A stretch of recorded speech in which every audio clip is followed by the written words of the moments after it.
Welcome to the XMart channel, guys. So today we're going to show you how we're going to go from this to this, plus all with basic hand tools that you can get in your garage. Stay tuned, guys. Alright guys, so I brought you in closer. Really basic set of tools to be able to install beadlocks. The first thing I like is just a bucket. This is a 10-liter bucket, and I use this to place the wheel on. Place the wheel on, place the tire, and it allows me to mount it. So, I mean, as long as it's durable enough, hard enough plastic, this should work good. 5-gallon bucket would be even better. I just don't happen to have one. I'm just using what I have lying around. Now, dollar store squirt bottle. Mix a lot of soap in here with a little bit of water. That soap's going to help you install your tire valve, going to help you push your rim through. We're going to show you that. And also to seat the bead on the back. So, you know, don't need a lot of soap. Don't need a lot of soap, not a lot of water, and just a cheap little squirt bottle. Pair of safety glasses. I always get into just wearing glasses. You're going to need a set of ATV tire valves. If they don't come with it, KMC does not ship ATV tire valves. They are smaller stemmed than the car ones, so be aware. So any ATV tire shop should have these available. I picked them up from my local Polaris dealer. I used an impact. Now, I don't use these to tighten the ring down, but I do help. You know, it does help in getting it at least seated, so you're not sitting there trying to crank it down forever. You need a torque wrench. 10 to 12 foot-pounds of torque on the outside bead ring. That is around 120 to 144 inch-pound foot torque. So definitely pick yourself up one of these. It's going to come in handy. Use a pair of just side cutters. I actually use that to put the valve in. Some people are going to be, oh my god, you savage. But you know, we're just going to do this with hand tools. You know, pressure checker. Got a 1/4 inch impact, 1/4 inch ratchet if you need it. Air inflator and a flat screwdriver. You'll see where that'll come in handy. And then this one here is just simply, it's a tire gauge. So when I'm seating the bead, I can see exactly how far I'm going up. You don't want to exceed, on these particular tires, 36 PSI.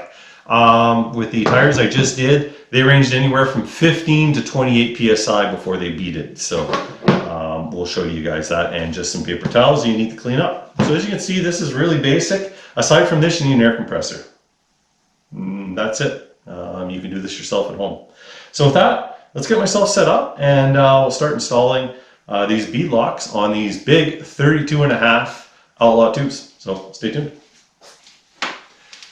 Alright guys, so we're back. So we've got our rim laid out, our ring laid out, got all the washers in it, got all our bolts, and we've got our tire. So with the tire, make sure if they're directional, you know which way you want to put them on. You don't want to end up with 3 tires going one way and 1 tire going the other, or all of them going the wrong way. So I've got them going the right way, the direction I need to. So what we're going to start with is we got to put the valves in before we go ahead and try to get this mounted.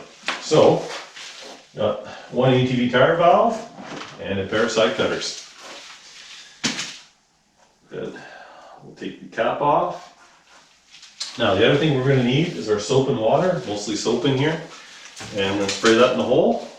I'm also going to go ahead and spray that on the valve itself, and that's just going to help bring it through. Run this through, push up, and then I'm able to go in there and grab on it. It's a little bit tricky. There is a tool for this. I don't happen to have it, so that's all I use. Now it's in, and you'll feel it, it kind of pulls in.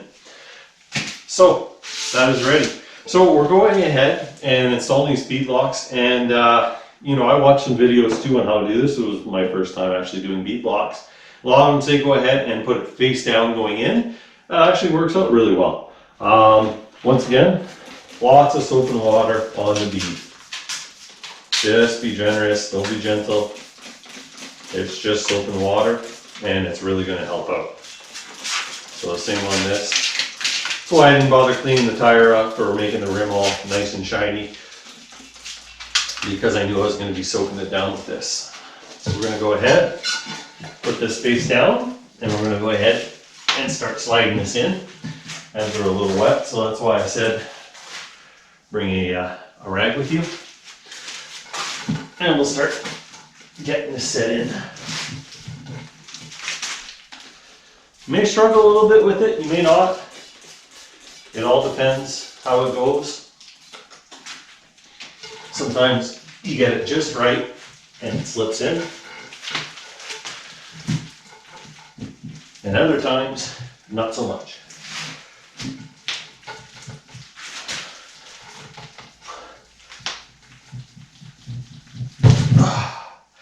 There we go. Sometimes they slip in really easy. Sometimes you really got to work at them. The issue with these tires in particular that make it super hard is that they sat flat for about a year. I picked them up off a fellow ATV enthusiast, and so the beads are really compressed down. Makes it super hard to be able to get it in and start it. But hopefully your tires won't be as flat on the bead as mine were. It'll be much easier to be able to get this in. But it's in. Let's flip it around. All right. So this is where the bucket that I mentioned in the tools that you needed will come in handy. Go ahead and put the bucket down, and then you're going to place the rim on the bucket, and this will allow you to work on it. There we go. All right. So now what we need to do is we need to center the tire on the bead. And once again, we're going to go back to our soap, and we're going to soak this side of the bead down. There's other stuff that you could use. There's actually tire, I guess it's tire applicator, gel or lube that you could use. I've been able to just use this, and it's worked out fine for the other ones. Now some of these, depending on how the bead set, might be easier than others. These on the Highlifter have been really tight to do, which is actually great because I know they're sealing up well. Now, I'm going to grab a flat screwdriver, just like earlier. And what I use this for is just to make sure I get the tires set in here. They are a little tough. Now, if you're watching this and you go, oh, there's a much easier way to do this, feel free to hit me in the comments, because next time I do this, I'll know. But so far, really this has been the only way to kind of be able to get this over the lip and get this to sit. All right, welcome back, guys. So got ahead and just made sure I'm well seated right against here, so I've got no raised parts. This just helps when you go to put the bead ring down. It sits nice and flat, and you're not having to kind of press the tire in as you go. Just a small step, but that's what I found what you need to do. I'm going to go ahead and clean this up, because we're going to get ready to mount our bead ring. All right, there we go. So we got our bead ring here. Usually there's no orientation with it, for myself, I just line the KMCs up with the cap, and just make sure I line my holes up. And there we go. That's pretty much looking like it. Grab all my bolts. And we're going to start these all by hand.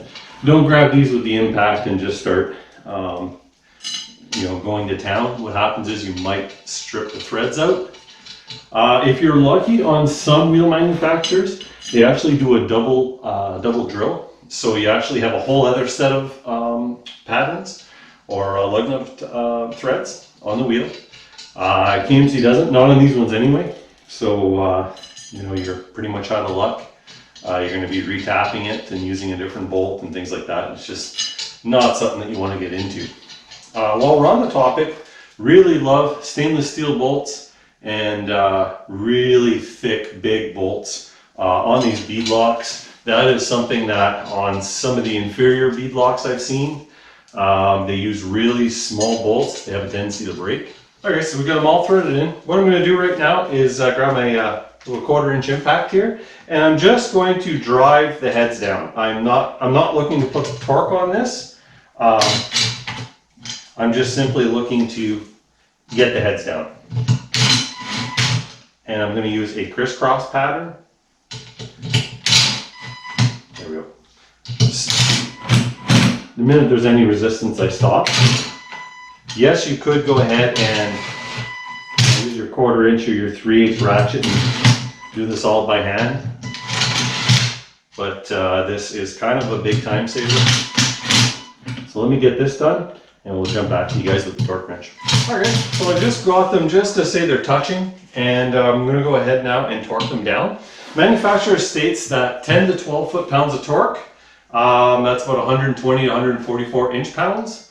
So I'm right around 130-ish, right kind of in the middle of that. And we're going to do the same thing, we're going to do a crisscross pattern.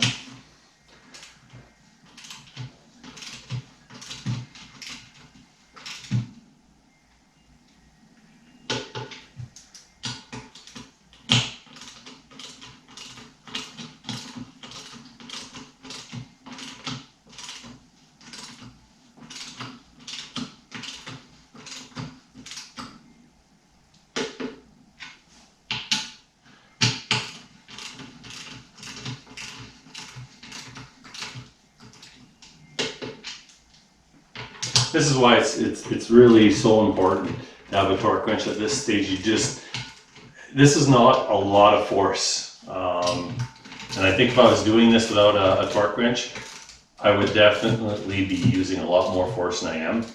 And that's why a lot of these get a bad rep for getting broke. So just FYI. So let me go around here, get this all done, and we'll catch up with you guys as soon as I got these things all torqued down. Alright guys, so I've done the crisscross pattern, you know, right around the 130 inch foot-pounds, somewhere around 11 foot-pounds of torque. And now I'm going to go ahead and do a circular and just make sure that nothing has moved and we're still good to go. This is like the second check, just to make sure that we are in fact good. Just a small amount of movement. And that's with the ring seating with all the other bolts being tight.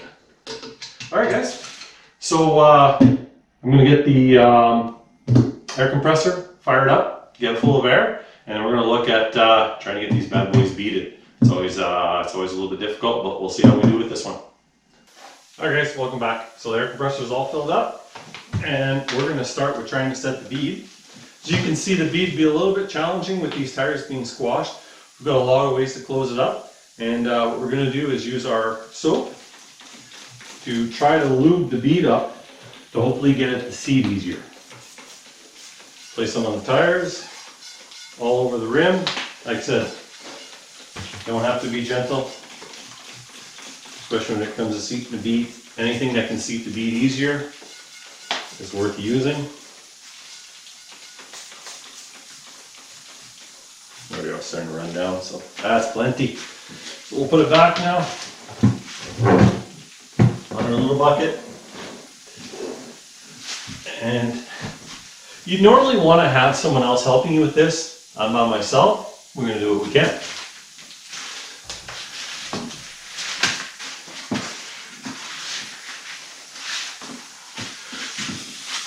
This is where a good bucket comes in handy, because you need to be able to get the beads down. I use two of my knees, put my hand here, and we'll see if we can get it.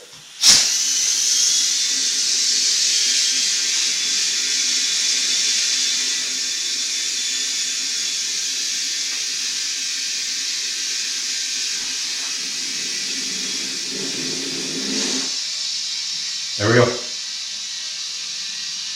We got it. So I'm going to switch chucks because I need to see what kind of air pressure I'm dealing with.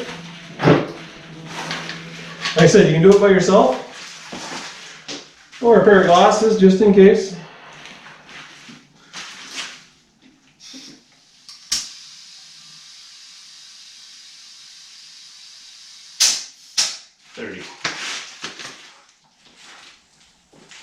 Alright guys, so got up 30 psi, still couldn't seat the bead on the back, so I decided to drop it down to 12 psi off camera and just go for lunch and just leave it sit with 12 psi in it, try to get the tire to form. What I'm going to do now is I'm going to let all the air back out of it. I'm going to break the back bead. It's not fully set, so I'm just going to pop it off. I'm going to respray it with soap, and then we're going to give this another shot, and hopefully it beads. So stay tuned. Alright, so we got all the air out of it, and pretty much never really seated, and I've got to get it to seat. Stiff buggers. So what I'm going to do is shoot a bunch of soap again on the bead in hopes that I can get this beaded. Alright, sorry guys, I had to cut the camera out there. I had to fill the compressor back up. So, round 2.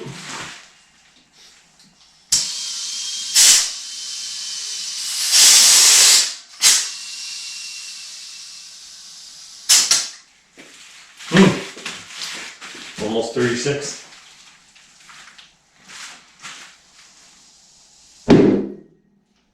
There we go. Yep. We're seated almost 36 psi, what they call for. Almost about to let the air out of it again and try again. There we go, guys. I'm going to bring this back down to 12 pounds. Alright guys, so I hope today's video was helpful.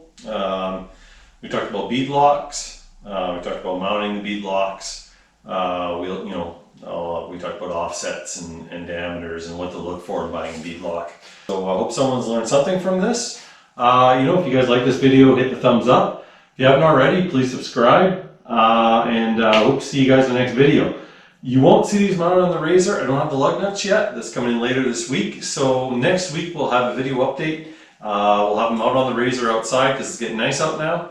And we'll show you guys what this setup looks like. Alright, stay tuned. Thanks for tuning in.